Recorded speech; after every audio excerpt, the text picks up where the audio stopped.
He didn't conquer the town with force, he bought it quietly, one store at a time, one signature at a time, until the town belonged to him, and then the debt decided it was time to take everything back.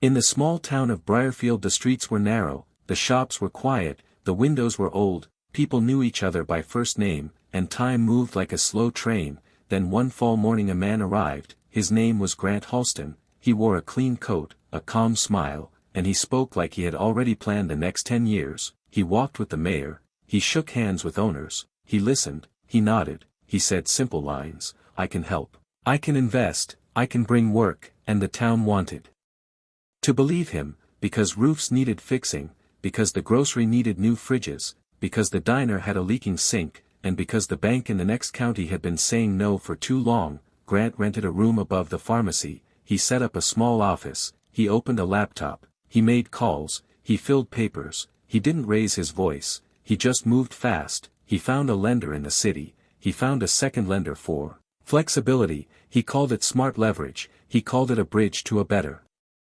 Briarfield. He said he would buy the abandoned mill first, then rebuild it, then bring in tenants, and every sentence sounded clean, like a commercial on the radio. People watched him from their porches, some waved, some frowned, some whispered, but money has its own gravity, and soon the first deal closed, then the second, then the third, and the name Halston started showing up on signs. Halston Properties, Halston Market Group, Halston Land Holdings. Grant walked through town like he was measuring it, block by block, as if the streets were lines on a blueprint. He stopped at the diner, he tipped well, he asked the cook, Linda Shore, what she needed, he asked the hardware owner, Pete Danner, what would help him compete, he asked the high school principal, Carol Wexley, what the kids dreamed about, and each time he listened like a patient friend. Then he made an offer, a fair offer, sometimes too fair, and people said yes, because it felt like relief, like finally exhaling. By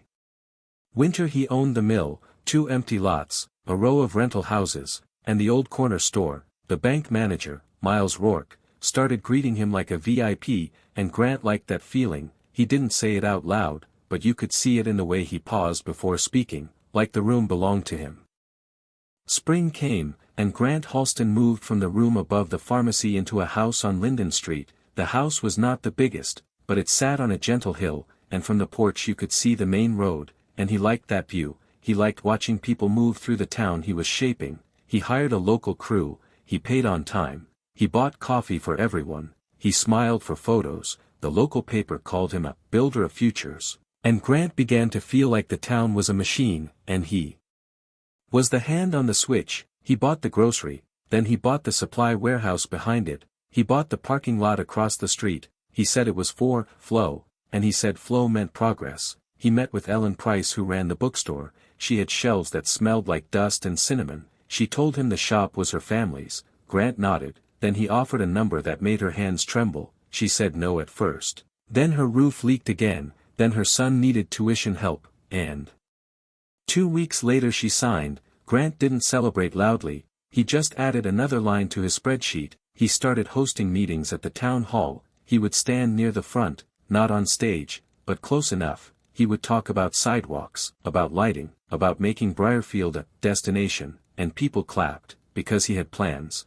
and plans felt better than waiting. Miles Rourke at the bank offered him new terms, longer horizons, lower rates, and Grant accepted. He told himself he was careful, he told himself he had margins, he told himself he understood risk, and still he kept stacking loans, one on another, like neat plates. He bought half the storefronts on Maple Avenue, he bought the small apartment building beside the laundromat, he bought the farmland at the edge of town. He said it was for future housing, he said families would come, because jobs would come. He started talking about zones, and corridors, and the mayor, Frank Dillard, began asking him before making decisions, not because it was required, but because it felt natural, and that feeling was the first quiet danger. Grant began waking up with a list in his head, then walking through town to see how the list looked in real life. He liked hearing his name in casual talk, he liked seeing his logo on receipts, he liked the way people straightened up when he entered a room, and little by little he stopped seeing Briarfield as people.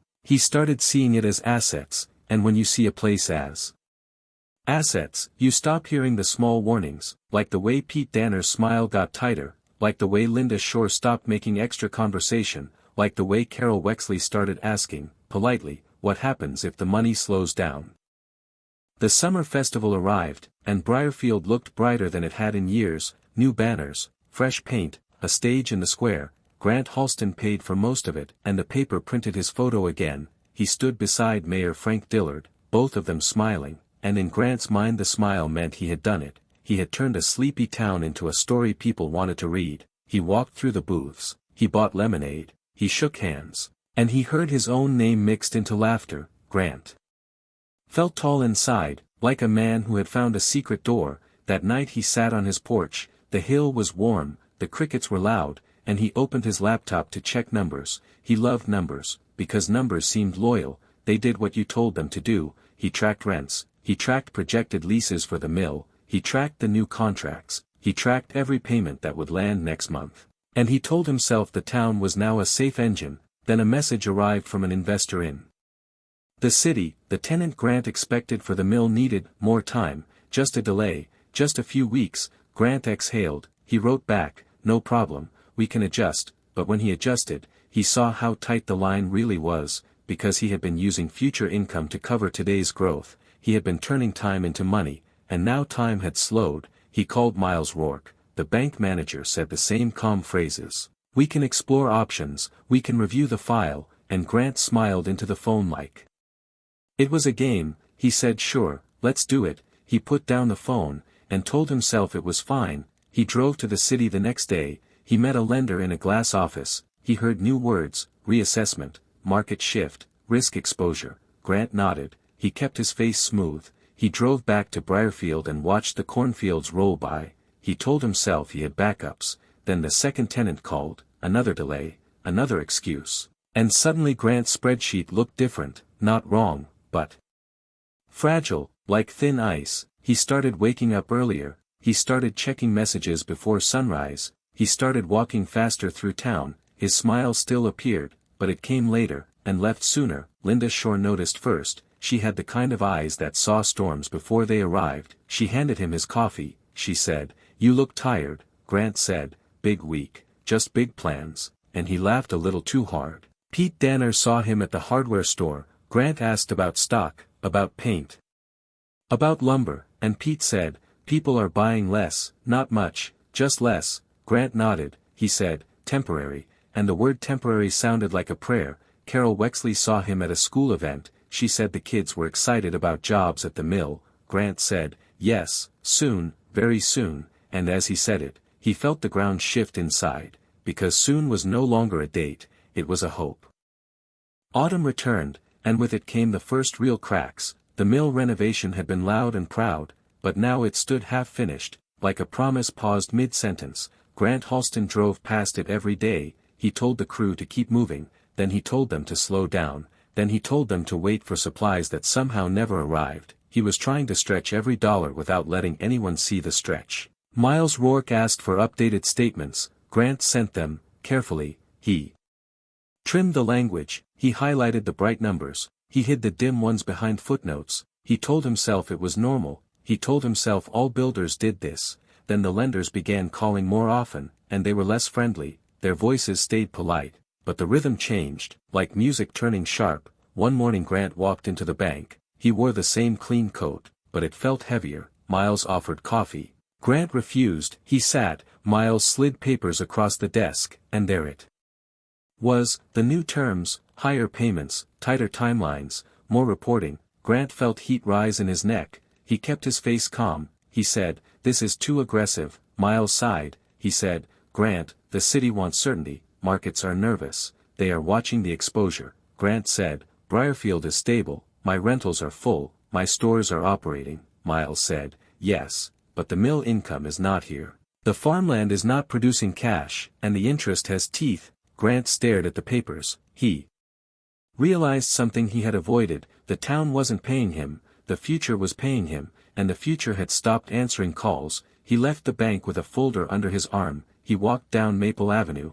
He saw his signs on windows, he saw his logo on doors, and for the first time those signs looked like targets, not trophies. he visited Ellen Price at the bookstore he now owned. She was still there, still managing it. But the warmth was different. She asked if everything was okay. Grant said yes, of course. He said the town was growing. He said new partners were coming. Ellen nodded, but her eyes didn't celebrate. She had sold the building, but not her instincts. Later Grant met Mayor Frank Dillard. They sat in the mayor's office. The old clock ticked too loud. Grant explained the temporary cash squeeze. Frank said the town appreciated him. Frank said they could offer support.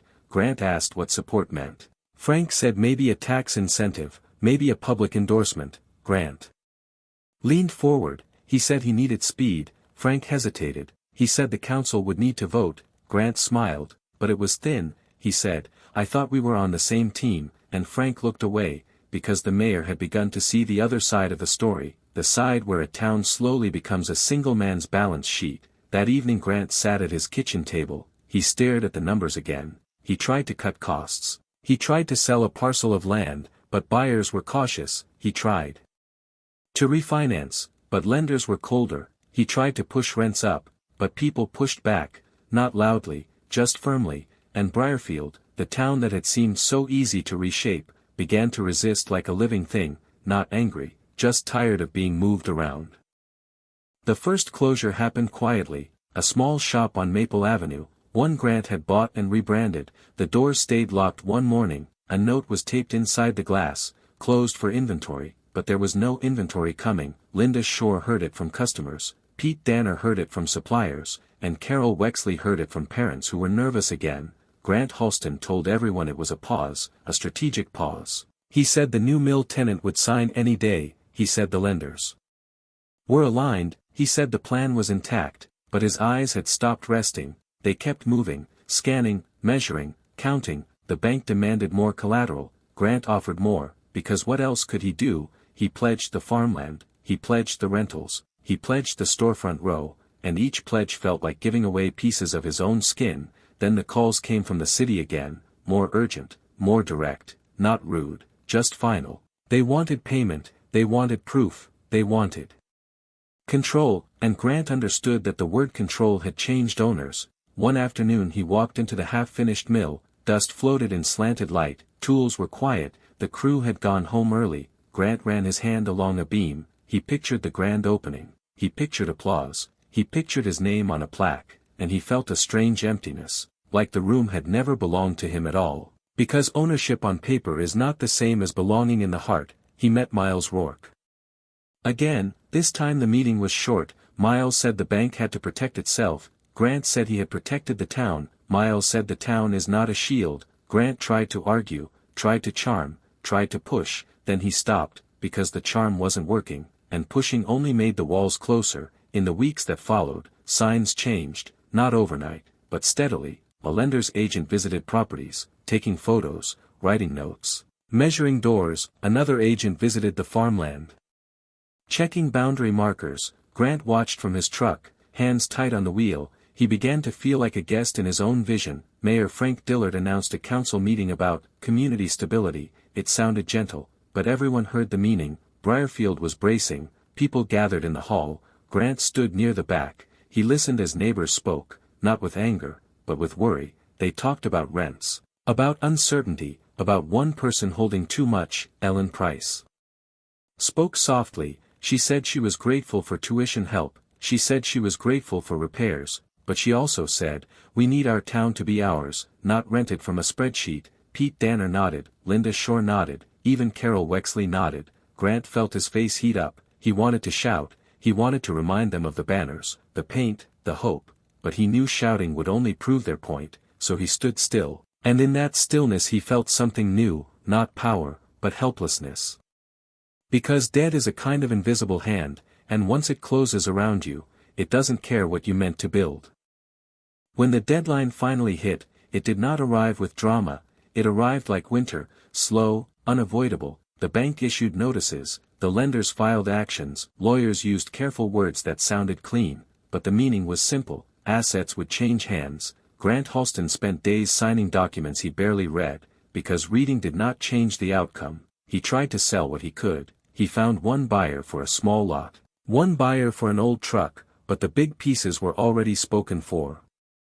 They belonged to the agreements he had once called smart, and now those agreements felt like a tight collar. The town watched, some people avoided him, some offered small kindness, a nod, a hello, a quiet, hang in there, and Grant hated those words more than insults, because kindness made the fall feel real. Miles Rourke met him behind closed doors. Miles looked older. He said, "I'm sorry, Grant." Grant stared at him. He said, "You were smiling when you approved the loans." Miles said, "I believed your projections." Grant said, "I believed them too," and that was the cruelest part, because Grant had not been a cartoon villain, he had been a man who loved winning, a man who loved being needed, a man who mistook applause for safety. The official transfer of properties happened in layers, first the mill, then the storefronts, then the farmland, then the rentals. Each time a new sign appeared, not a person's name, but a firm, a trust, a holding group from somewhere far away, and Briarfield felt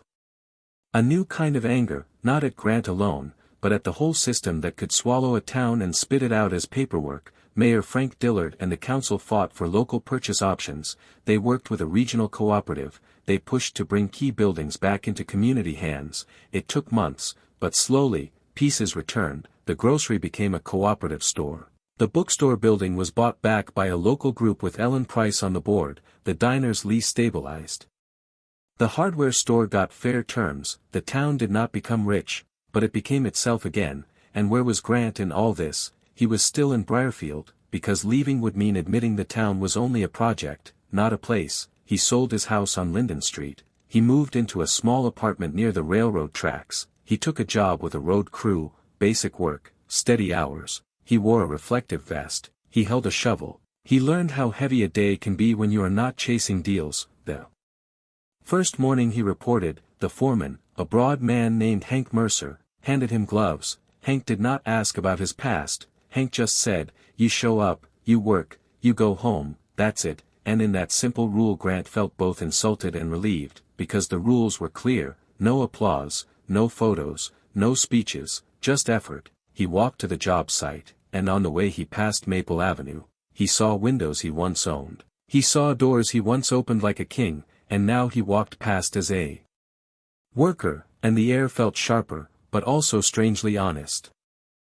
At first, Grant Halston could not stop counting what he had lost. Every street corner was a memory, every sign was a reminder. He would walk in the early morning, boots on cold pavement, lunch pail in hand, and he would see the mill in the distance, still unfinished, but now being handled by a community committee. He heard they planned to turn it into mixed spaces, a workshop, a small market hall, maybe classrooms. Not glamorous, but practical, and that practicality stung him, because it proved the town did not need a hero, it needed steady hands. On the crew, people treated him like anyone else. Some did not know his story, some did, but work does not care, the shovel does not care, the asphalt does not care, the sun does not care. Hank Mercer gave him tasks: carry, dig, mark, measure, and Grant did them. His shoulders ached, his hands blistered. He went home tired in a way he had never been tired before. Not the anxious tired of numbers, but the solid tired of muscles,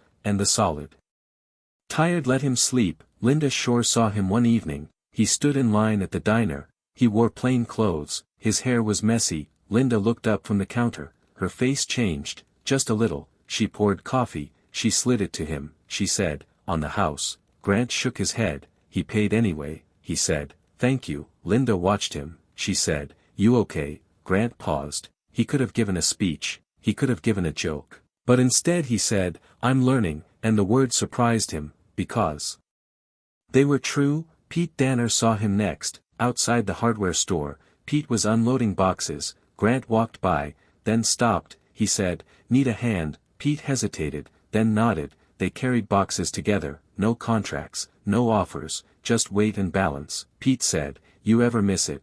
Grant did not ask what it meant. He said, "Sometimes." Pete said, "You own too much." Grant nodded. Pete said, "Town felt smaller." Grant nodded again, because nodding was easier than defending. Carol Wexley met him at a school fundraiser. Grant came to buy a pie. He did not announce himself, he just stood in line. Carol recognized him. She smiled. She said, "Thanks for still being here." Grant said, "This is home now." Carol said, "Then act like it, not like a visitor." and that line stayed in his head for days. Act like it. He began to pick up litter without thinking. He began to wave at neighbors without checking if they waved first. He began to sit in the park on Sundays, not to be seen, but to rest, and slowly the town's gaze softened, not into admiration, but into acceptance, and acceptance felt strange, because it did not feed the ego, it fed something quieter, something like belonging.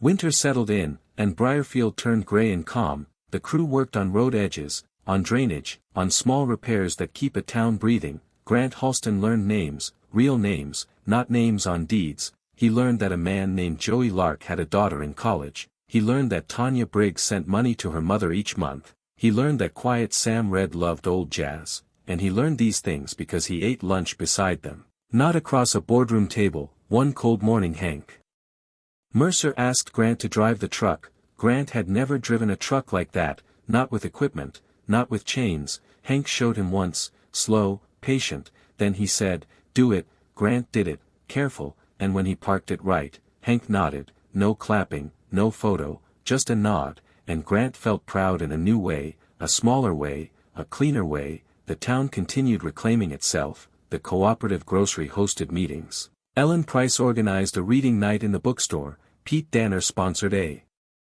youth tool workshop. Linda Shore put up a community board by the diner, and people wrote notes, ride shares, babysitting, lost dog, found keys. Grant saw the board and realized how little he had understood. He had thought the town needed a single strong hand, but it was made of many hands, and many hands move differently. They move slow, they argue, they pause, but they also hold each other up. One evening Grant walked past the old corner store he had once rebranded. Now it had a new sign.